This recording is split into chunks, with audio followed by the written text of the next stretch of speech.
তো 16 তাৰিখে চিল্লাপথাৰৰ পৰা এগৰাকী পেচেণ্ট ৰেফাৰ কৰিছিলে আমাৰ মেডিকেল কলেজলৈ আমাৰ ৱাৰ্ডলৈ ফলছ লিভাৰ পেইন লৈ পেলাই পেচেণ্টগৰাকী ভৰ্তি কৰিলোঁ ৱাৰ্ডত ভৰ্তি কৰাৰ পিছত তাইক ৰেগুলাৰ আমাৰ ডাক্তৰে যেনেকৈ ৰাতিপুৱা গধূলি চাই আছে 19 তাৰিখে ৰাতিপুৱা তাই বিষ আহিলে আমি বিষ আহিলে পেচেণ্টক লিভাৰ মতে পঠিয়াই দিওঁ লিভাৰ মত পঠাই দিয়াৰ পিছত তাই ডাক্তৰে চাই পেলাই লিভাৰ মত ৰাখিলে এইটোৱেই নিয়ম আৰু লিভাৰ মোৰ পৰা তাই পেচাব কৰিব গ'ল পেচাব কৰিবলৈ যাওঁতে এটা কণ্ডিশ্যন হয় আপোনাৰ পেচাব কৰি ঘূৰি আহিলে তেতিয়া আমাৰ ডাক্তৰে আকৌ চালে যে তাইৰ বেবীৰ হাৰ্ট চাউণ্ডটো কম আছে তাৰ লগে লগে ডাক্তৰে ছাছপেক্ট কৰিলে কি হৈছে সেইকাৰণে তলফালে চাওঁতে দেখিলে কৰ্ড প্ৰলাপছ বুলি এটা কণ্ডিশ্যন হয় কৰ্ড প্ৰলাপছ নেকি এইটো ছাডেন এক্সিডেণ্ট হয় যিডাল আম্বিলিকেল কৰ্ড নাৰী বুলি কয় মানুহ তললৈ ওলাই যায় ছাডেনলি মানে পেচাব চেচাব কৰোঁতে কেতিয়াবা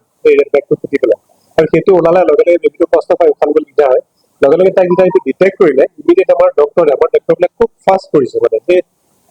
5:36 সেইটো ঘটনা পাইছে আৰু 7টা বজাত তাইক ডেলিভাৰী কাৰণে ৰুম লৈ গ'ল এটেণ্ডেণ্টক বিচাৰিলে এটেণ্ডেণ্ট প্ৰথমতে ফোনত নাপালে তাৰপিছত ফোনত এটেণ্ডেণ্ট আহিলে আমি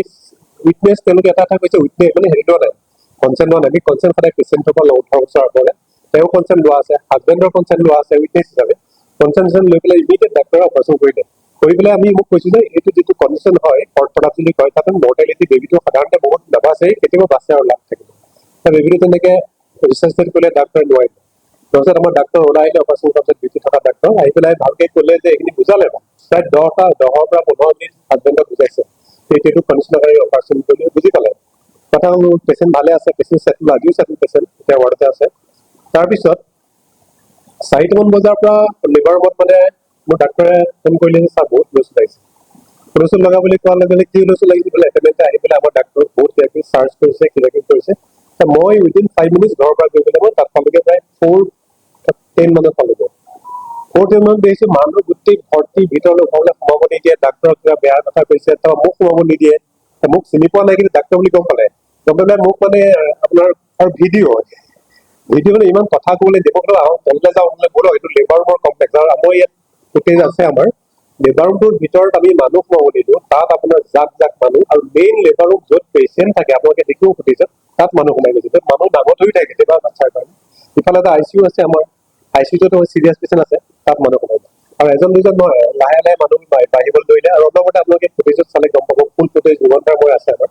তাত দেখিছে মানুহে ফোন কৰি আছে মানুহ আহি আছে আৰু এটেণ্ডেণ্ট সেই গোটেইখিনি লাগি পেলাই তেতিয়া আমি হাতাহাতি হ'ল দেই আমাৰ ডাক্তৰৰ লগতে হাতাহাতি হ'ল মোৰ লগতো হাতাহাতি আছে মইতো বাহিৰত ওলাব পাৰিছোঁ মই হেঁচিছে মই তাত ছাতি আছিলে মই কৈছোঁ বাহিৰলৈ যাওক আপোনালোকে এতিয়া বাহিৰত যাওক লেবাৰ মত বহুত ডিষ্টাৰ্ব হৈছে তাতে ছাতি তাতি ভাঙি দিলে ভঙাৰ পিছত তাৰমানে আমি দুৱাৰখন আমি ভয় কৰোঁ তাতে বেছিকৈ লেডি ডাক্তৰ থাকে আমাৰ তাত আমাৰ ৱাৰ্ডটো মানে আজিকালি লেডি ডাক্তৰ কাইণ্ডেবল বেছি হৈ গ'লতো সিহঁতে বহুত ভয় খাইছে আৰু তাৰপিছত আমি দৰ্জা এখন আছিলে দৰ্জাখন আপুনি বন্ধ কৰিলে দৰ্জাখন ঘূৰিয়াই খুলি দিলে এইবোৰ চব ফুটেজত আছে এটেণ্ডেণ্টে খুলিলে খুলি মানে মোৰ মুগে গোটেইখিনি লেবাৰ মত আকৌ সোমাই লৈতো ডাক্তৰখিনি আমাৰ ভয় খাইছে তেনেকে হুলস্থুল লাগিলে ডাক্তৰক গালি পাইছে আৰু ইয়াত কিছুমান ফুটেজ আছে ইয়াতে মতা মানুহ এনেকে লিভাৰ মত কৰি দিলে কাপোৰ কানি এনেকুৱা কৰি পেলাই সিহঁতে মানে হুলস্থুল কৰি দিছে সেইটো আছে ফুটেজ সম্পূৰ্ণ আৰু সেই মানুহকেইটা মই এটা এটাকে চিনি পাওঁ কাৰণ সিহঁতে মোক হেঁচা মাৰিছে মোক ইয়াত আছে ফুটেজত মোক কেনেকে আল্টিমেটলি এজ এ মানে ছাৰ ইনচাৰ্জ অফ দ্য হেৰি ডিপাৰ্টমেণ্ট মইতো আপোনাৰ বহুত ট্ৰাই কৰিলোঁ সিহঁতক আৰু আমাৰ লগত এইটো সেইখিনি পুলিচ আহি পোৱা নাই পুলিচ আহি পাওঁতে 15-20 মিনিট দেৰি হৈছে পুলিচ নহ'লেতো আমাৰ চিকিউৰিটি একো কৰিব পৰা নাই চিকিউৰিটি প্ৰায় খালি সিহঁতে মানে কি কাৰণে নাজানো আমাৰ যিবোৰ চিকিউৰিটি আছে সিহঁতে খালি ঘটনাটো হ'ল মানে কি বেবীটো IUFD হ'ল যে বেবীটো ডেড হ'ল যে সেইকাৰণে সিহঁতে মানে বেবীটো ভাবিলে যে এইটো বেবী মানে কিবা কি কাৰণে ডেড হৈছে সেইটো অলপ এক্সপ্লেইন কৰা হ'ল আপোনাক যিটো কণ্ডিশ্যন মই ক'লো যে এইটো এটা ছাডেন এক্সিডেণ্ট আমাৰ কিতাপত লিখা আছে যিটো শ্বৰ্ট প্ৰলাপছ হয় বেবীটো মৰিব পাৰে সাধাৰণতে আৰু 50% কেছত বেবী মৰে 50% যদি সময়মতে ডেলিভাৰী কৰা হয় বাচিবও পাৰে সেইটোৱে কণ্ডিশ্যন সিহঁতে ভাবিছে যে বেবীটো মানে বেলেগ মেল বেবী সেইটো কিবা উল্টা পুল্টা কথা মই শুনিছোঁ কিন্তু সেই বস্তুটো আমাৰ ডাক্তৰে একো কোৱা নাই সিহঁতৰ মাকজনীয়ে নাই সেই মাক কথাটো এইটো মই আজি সুধিলোঁ যে পেচেণ্টজনীয়ে কৈ দিলে মোৰ এজনী ছোৱালী আছে পেচেণ্টৰ কথাটো পেচেণ্ট এনাস্থেচিয়া আণ্ডাৰত থাকে ন পেচেণ্টে ভালকে ক'ব নোৱাৰে আপোনালোকে ভালকে তেওঁক সোধে তেওঁ কোনে পিছে ক'ব নোৱাৰে কোনো নাৰ্ছেও কোৱা নাই মই ভালকে আছিলোঁ ডাক্তৰেও কোৱা নাই ডাক্তৰে গৈ ধুনীয়াকে 10-15 মিনিট আমি এইবিলাক পেচেণ্টৰ কাৰণে আমি বেছি চেঞ্চিটিভ যিবিলাক পেচেণ্টৰ এনেকুৱা ঘটনা ঘটে আমি ডাক্তৰক যথেষ্টখিনি কথা পাতিব লগা হয় বুজাব লগা হয় থাকে সেইখিনি বুজাওঁতেও মেইল বেবী কৰিছে আৰু পেচেণ্টটো যেতিয়া নি পেলাই 8টা বজাত বেবীটো দেখুৱাইছে চিষ্টাৰে সেইটোও মেইল বেবী ৰাতি মানে সেইটো এটা ইছ্যু কৰি লৈছে আৰু প্ৰথম কথাটো প্লেন কৰিছে যে এইটো কাৰণে ভাবিছোঁ কাৰণ ৰাতিপুৱা আমি 8টা বজাত গোটেইখিনি ঘটনা চাই লৈ যোৱাৰ পিছত 3টা বজাত যথেষ্ট মানুহ আহি গৈছে আৰু মানুহখিনি আহি পেলাই এটা বক ভাইলেঞ্চ আমাৰ ডিপাৰ্টমেণ্টত কৰিছে আৰু এটা ডাঙৰ থাকিলে হস্পিটেল এনেকুৱা এটা হস্পিটেলৰ ভিতৰত গৈছে য'ত আমি সাধাৰণ মানুহ ডাক্তৰে নোসোমাওঁ, আমাৰ যি ডিউটি থাকে, তাত গৈ তেওঁলোকে কাপোৰ কানি একো বাছ বিচাৰ নাই, চব সোমাই গৈছে দলে দলে। ইয়াত মোৰ ফুটেজ আছে, আজি মই চাইছো, মই ভবাই নাছিলো। ভিতৰত সোমাই গৈ ডাক্তৰক আপোনাৰ হেঁচা ঠেলা কৰিছে, মোক হেঁচা ঠেলা কৰিছে। মই যেতিয়া বাহিৰলৈ যাব ক'লো, আজি as a head of the ডিপাৰ্টমেণ্টটো মোৰ দায়িত্ব আছিলে ন, এইটো কথা চেক কৰা ডাক্তৰবিলাকক, কাৰণ চবেই ভয়ত টুকুৰা লাগি পেলাই লেবাৰ ৰুমত সোমাই আছে। আনকি পেচেণ্টে তেতিয়া অপাৰেশ্যনৰ কাৰণে ৰেডি থকা পেচেণ্ট আছে, আই চি ইউত পেচেণ্ট আছে, ওচৰতে আই চি ইউ আছে, আই চি ইউ ফালে সিহঁতে গুচি গৈছে, য'ত আমি চিৰিয়াছ পেচেণ্টবিলাক ৰাখোঁ। এনেকুৱা এটা মুভ ভাইলেঞ্চ হৈছে, মানে পাব্লিক প্ৰপাৰ্টিৰ ওপৰত, ডক্টৰে ডিউটি কৰি থকা ডক্টৰৰ ওপৰত এনেকে যদি পাব্লিকে আহি বা এটা মুভ, পাব্লিকলৈ কোৱা নাই, এটা মুভ আহি পেলাই যদি এটা প্লেন হিচাপে ডক্টৰৰ ওপৰত অত্যাচাৰ কৰে, হস্পিটেলতে কাম কৰা কোনো অকল পাৰ্টিকুলাৰ এগৰাকী পেচেণ্ট গৰাকীৰ পক্ষৰ বা ঘৰুৱা মানুহ বা এনে আমি সেইখিনি আপোনাৰ ডেলিগেশ্যন নহয়, সিহঁতৰ পেচেণ্ট হয়, মানে মোমায়েক কোনোবা ভাগিনীয়ে কোনোবা দাদাই, কথাখিনি যেতিয়া আমি গম পালো, তেওঁলোকে মাতি আনিছে, মানুহখিনি গোটেইখিনি ইয়াত আছে। এজন মানুহটো গামোচা এখন লৈ আছে মানে, আৰু সি মানে তাতে ভাই নাই, সি মানে আমাৰ দৰ্জা ঘূৰিয়াই পেলাই দৰ্জাখন খুলি দিলে। আমি যেতিয়া ভয়তে দৰ্জাখন বন্ধ কৰি দিলো লেবাৰ ৰুমত, মানুহে তেতিয়া সেই দৰ্জাখন ঘূৰিয়াই খুলি দিছে, সেইবোৰ ইয়াত আছে। দৰ্জাখন ঘূৰিয়াই খুলি দি পেলাই সি সোমাই গ'ল ভিতৰত, আৰু সেই মানুহকেইটা মানে তেওঁলোকৰ ৰিলেটিভ, কোনোবা আহিছে লখিমপুৰৰ পৰা, মই জনাত তেওঁলোকে মাতি আনিছে চিলাপথাৰৰ পৰা, তেনেকে প্ৰায় 10-12জন মানুহ। আজি যেতিয়া মই তেওঁলোকৰ পেচেণ্টৰ ৰাউণ্ডত গ'লো, মই সুধিলো মানুহবোৰ ক'ৰ পৰা আহিছে, সিহঁতে আমি চিনি নাপাওঁ। আমি এজাহাৰটো আমাৰ ফালৰ পৰা দিছো, তেওঁলোকৰ ফালৰ পৰাও দিছো, দেখা যাওক এজাহাৰত যিখিনি আমাৰ এভিডেন্স আমাৰ হাতত আছে সেইখিনি লৈ পেলাই এজাহাৰত চলি যাওঁ। সেইটো কাৰণে আমি মই যিটো পাৰ্ট যে আমাৰ দেখুৱাম, পাব্লিক ইনষ্টিটিউট এটাৰ ওপৰত এনেকে মানুহে তেওঁলোকে কেইজনৰ মানুহ আহি পেলাই তেনেকেতো অত্যাচাৰ কৰা কোনো তেওঁলোকৰ অধিকাৰ নাই। আমি যিহেতু কোনো আমাৰ গাফিলতি নাই পেচেণ্ট, আমি 1000 পেচেণ্ট 12,000 পেচেণ্ট আমাৰ ইয়াত ডেলিভাৰী হয়, প্ৰত্যেক দিনাই আমাৰ 50-60জন পেচেণ্ট ডেলিভাৰী হয়, চব চিৰিয়াছ পেচেণ্ট। আৰু এই এমচিলে জানে আপোনালোকে চব ৰেফাৰ্ড পেচেণ্ট আহে। সেই ধেমাজি লখিমপুৰ পৰা আমাৰ ইয়ালৈ পেচেণ্ট কিয় আহে মেডিকেল কলেজ থাকিলে? চিৰিয়াছ পেচেণ্ট কাৰণে আহে, আমি চবৰে কেয়াৰ লৈছো, গতিকে আমাৰ কেয়াৰটোতো কোনো গাফিলতি কৰা নাছিলে। আৰু ডাক্তৰবিলাক আমাৰ খুব চেঞ্চিটিভ, তেওঁলোকে সদায় এনেকুৱা ধৰণৰ কেছটো আমি চেঞ্চিটিভ, আমি গৈ পেচেণ্টক নিজে আকৌ যাওঁ বুজাওঁগে, সেইবিলাকো কৰা হৈছে। তাৰপিছতো তেওঁলোকে ইণ্টেনশ্যনেলি যদি এটা এনেকে চিন ক্ৰিয়েট কৰি পেলাই ছ'চিয়েল মিডিয়াৰ যোগেদি আমাৰ বদনাম কৰিবলৈ যায়, সেইটো আমাৰ ডাক্তৰৰ কাম কৰাৰ যিটো মৰেলিটি, মই ডাক্তৰে হেৰাই যাব। আনকি 2-3 দিনতে মোৰ কাম কৰিলে ইচ্ছা যোৱা নাই, মই অপিডি কৰিবলৈ মন নাযায়, সেইবিলাক আমাৰ এটা অসুবিধা হয়। পেচেণ্টো আছে, পেচেণ্ট আমাৰ আছে, আজি ভাল পেচেণ্ট ইজ এবছলিউটলি ষ্টেবল। মই ৰাতিপুৱা ৰাউণ্ডত আকৌ খাই আহিছো, ভাত খাইছে, আৰু তাতো 4-5জন মানুহ ওচৰত বেৰি আছে, মোৰ ফটো আছে, বেৰি পেলাই তেওঁ ধৰি আছে, কাৰণ পেচেণ্টৰ ওচৰত মানুহ আপুনি এটেণ্ডেণ্ট আছেই, আৰু তেওঁলোকে ভাত পানী খুৱাই আছে, ভাল পেচেণ্ট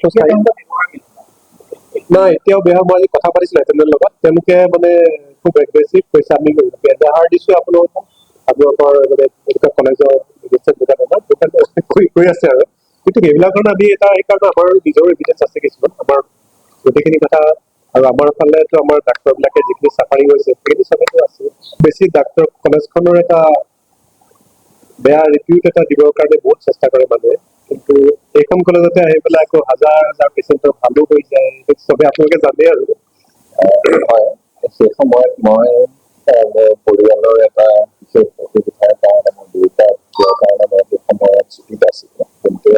মই ছুটীত থকা অৱস্থাতেই এই ঘটনাটো হোৱাৰ পিছত আমি তদন্তৰ নিৰ্দেশ দিলোঁ, আৰু তদন্ত সমিতিয়ে যেতিয়া আমাক ৰিপৰ্টটো দিব তেতিয়া আমি গম পাম আচলতে কি হৈছে, তদন্ত প্ৰক্ৰিয়াটো সম্পূৰ্ণ হৈ লওক, আৰু প্ৰয়োজন সাপেক্ষে আইনৰো সহায় লোৱা যাব। গতিকে যিয়ে দোষী সেই দোষীয়ে শাস্তি পাওক। মই এটাই চাওঁ যে যিকোনো মৃত্যু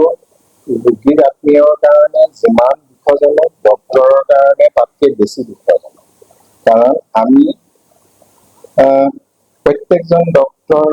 কাৰণে প্ৰত্যেকজন ৰোগী এজন ভগৱানৰ নিচিনা, আৰু আমাৰ কামটোৱেই হৈছে শেষ মুহূৰ্তলৈকে চেষ্টা কৰা। বহুতৰ কাৰণে মৃত্যু এটা পৰিসংখ্যা হ'ব পাৰে, কিন্তু আমাৰ কাৰণে মৃত্যুটো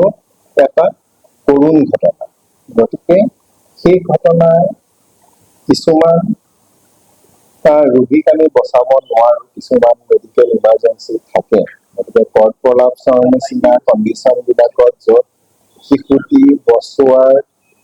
সেইটো বৰ জটিল হয়। গতিকে তেখেতসকলৰ যিটো প্ৰিলিমিনাৰী ৰিপৰ্ট অনুসৰি আমি যিটো দেখা পাইছো যে যেতিয়াই কৰ্ড প্ৰলাপছৰ ডায়েগনচিছ হৈছে, আধা ঘণ্টাৰ ভিতৰতে অপাৰেশ্যনো কৰা হৈছে। গতিকে ইয়াত আৰু ভিতৰুৱা কি আছে আমি তদন্তৰ পিছতহে ক'ব পাৰিম, আৰু তদন্তৰ ওপৰত ভিত্তি কৰিয়ে যদি আমাৰ ফালৰ পৰা কিবা ভুল আছে সেই আমি শাস্তিৰ ব্যৱস্থা কৰিম আৰু ভৱিষ্যতে যাতে এনেকুৱা কিমান নহবৰ কাৰণে আমি কি কি কাৰ্যপন্থা ল'ব লাগে সেইখিনি ল'ম। আৰু যদি আমি দেখিছো যে এই ঘটনাটো উদ্দেশ্যপ্ৰণোদিতভাৱে কোনোবাই কৰিছে তেতিয়াহ'লে আমি আইনৰ সহায় ল'বলৈ আমি সাজু আছো। সেইদিনাখন হস্পিটেলৰ ডাইৰেক্ট ক্ষতি বুলি মই নকওঁ, কিন্তু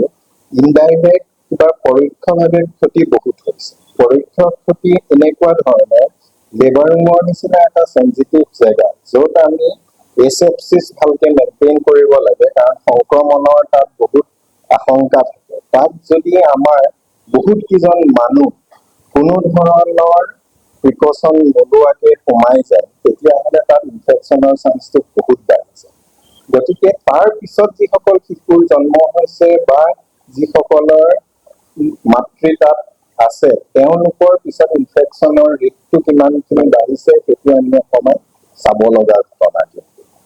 দুই নম্বৰ কথাটো হৈছে যে আৰু এটা, যিহেতু ডক্টৰৰ সেইটো সময়ত এনেকুৱা এটা চিটুৱেশ্যন হৈছে, সেইটো সময়ত অপাৰেশ্যনৰ কাৰণে ৰৈ থকা যিসকল ৰোগী আছে তেওঁলোকৰতো অসুবিধা হৈছে। সেইটো সময়ত বেলেগ হয়তো এজন আমি মানুহ হেৰুৱালো বা এটা শিশু হেৰুৱালো, কিন্তু সেই সময়টোত যদি আৰু অকণমান দিলে হ'ল তাত জন্ম হ'ব লগা শিশু হয়তো আমি আৰু 2-3টামান হেৰুৱাব লগা হ'লহেঁতেন। গতিকে সেইটো দিশো আমি চাব লাগে। গতিকে মই সকলোকে এটাই অনুৰোধ কৰিম যে প্ৰত্যেকৰ যদি আপোনালোকৰ আমাৰ ওপৰত কিবা ক্ষোভ থাকে, অন্তত ক্ষোভখিনি আমাৰ কৰ্তৃপক্ষক আপোনালোকে জনাওক।